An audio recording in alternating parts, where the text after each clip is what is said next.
What's going on, everyone? Jeremy here from The Quartering, and we have a classic, and I mean classic, get woke, go broke scenario here, where you have an article writing, after embracing wokeness and seeing ratings plummet across nearly all shows, the CW is now for sale. Now, if you don't know what the CW is, I mean, they did run what I think was a great show, and I don't think a show that was woke. I guess I didn't make it all the way to the end, but Supernatural is one of my all-time favorite shows.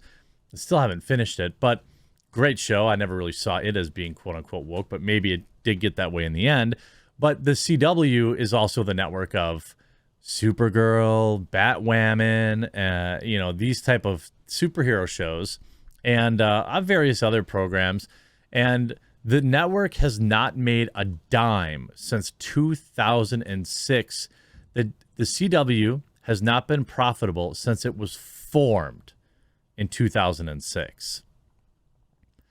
The CW, the television network jointly owned by Viacom, CBS, and Warner Media, is up for sale following the network's embrace of wokeness and nearly all of the show's ratings and viewership plummeting.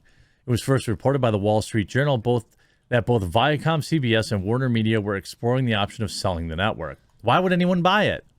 Literally, there's zero reason to buy it.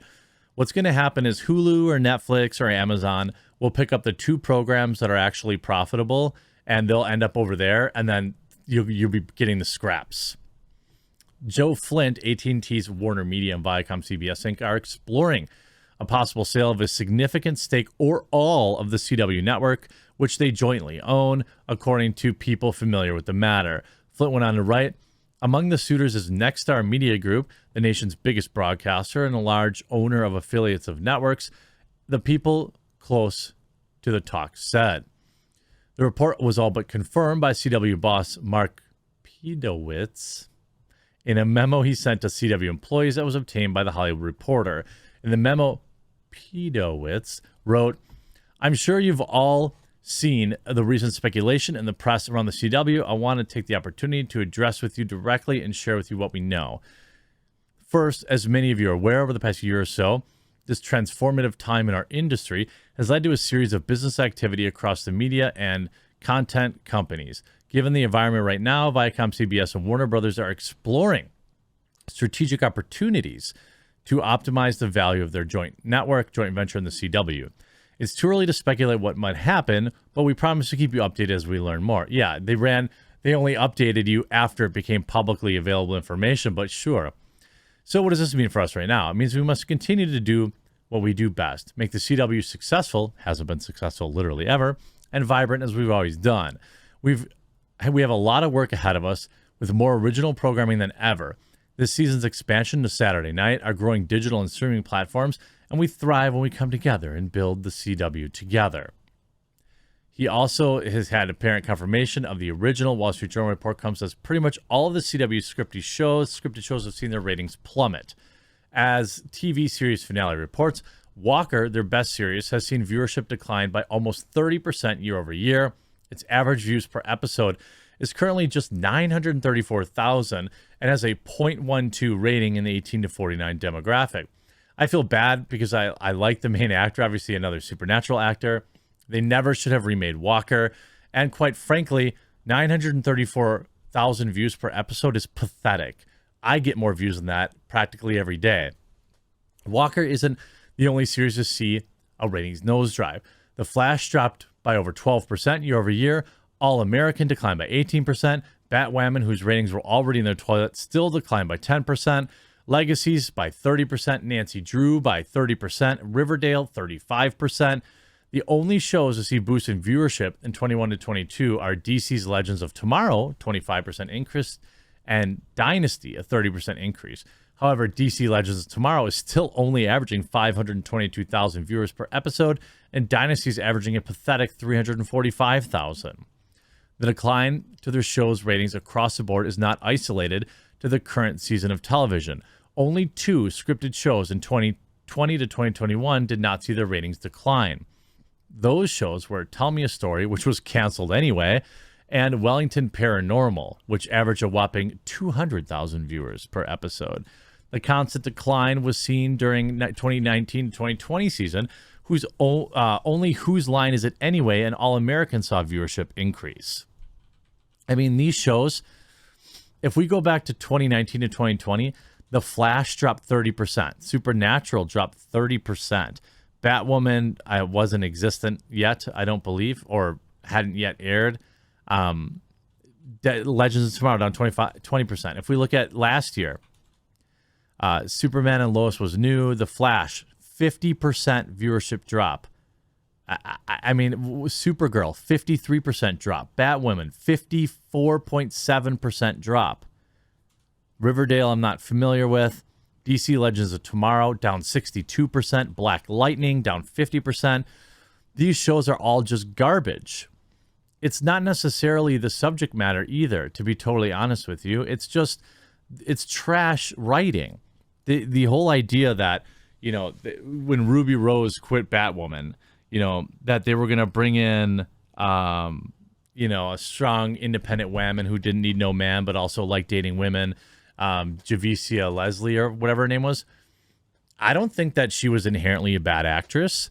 I think that the absolutely abysmal writing over the previous year just turned off too many people. I mean, there's nothing you can, there's literally nothing you can point to that's positive here. I mean, even Walker got renewed, okay, at just 1.3 million views in its first year. The last year of Supernatural, 1.062 million. These are not huge viewership numbers, but the trend is what's more rough. In the 2020 to 2021, again, The Flash, 52%, down, 820,000 viewers, 34% the year before that. This is like, these first numbers are the demos. Sorry, down 50% demos. So if I look at viewership, The Flash is down 35%. Supergirl's down 39%. Batwoman down 50%. This isn't a problem with the network so much as it is with just terrible shows. Viewership in the previous years, Supergirl down 31%, Black Lightning down 32%, and they still renewed it. I mean, if you had a show that was just hemorrhaging that kind of viewership, 30, 40, 50% year over year, I don't know what math you can do that would ever justify renewing it. It's just so bad. Is it all exclusively because of wokeness? I don't think that's necessarily fair, because not every show is like that. Also, if we look at it, the network formed in the year 2006, so it's been around for 20 years almost, and it has never made a dime. Viacom CBS exploring the sale. Of course they're going to sell it. I mean, that's just, there's no scenario where you keep this network around, especially when we look at AT&T's many other properties that are just hemorrhaging cash, DC Comics and, all sorts of other stuff that isn't really in the cards for AT&T to even consider keeping. Do you think, now the question is, will any of these shows peel off and become online only? I mean, certainly Batwoman, Supergirl is done. The Flash is really just barely hanging on. If we look at the new one, Superman and Lois, people kind of like that show. It ended up getting renewed. Kung Fu, The Flash, Supergirl's over. Batwoman gets renewed. According to this, Batwoman was renewed after losing 50% of their viewership with just a pathetic 495,000 viewers.